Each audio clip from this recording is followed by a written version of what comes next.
আমার জন্য জরুরি হলো নিজেকে কঠিন পরীক্ষার জন্য প্রস্তুত রাখা এবং সামনে যা আসছে তার মুখোমুখি হওয়ার জন্য মানসিকভাবে প্রস্তুত থাকা। যে ব্যক্তি নিজেকে প্রস্তুত করবে না, সে ঝড়ের তোরে ভেসে যাওয়া ফেনার মতোই একদিন ধ্বংস হয়ে যেতে পারে।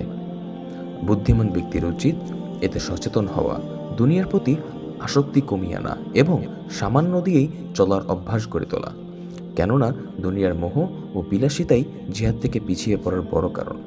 তেমনি একজন মুসলিমের উচিত হকের প্রতি হৃদয়কে প্রশস্ত করা এবং হতাশাবাদী ও নিরুৎসাহিতকারীদের লোকদের থেকে মনোযোগ উঠিয়ে নেয়া।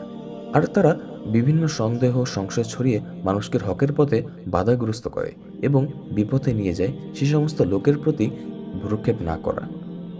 এ সকল ফাঁদ একজন মুমিনের হৃদয়ে স্রোতের ওপর ভেসে ওঠা ফেনার মতো, যা কিছুক্ষণ পরেই বিক্ষিপ্ত হয়ে যায় এবং খড়কুটোর সাথে আটকে যায়।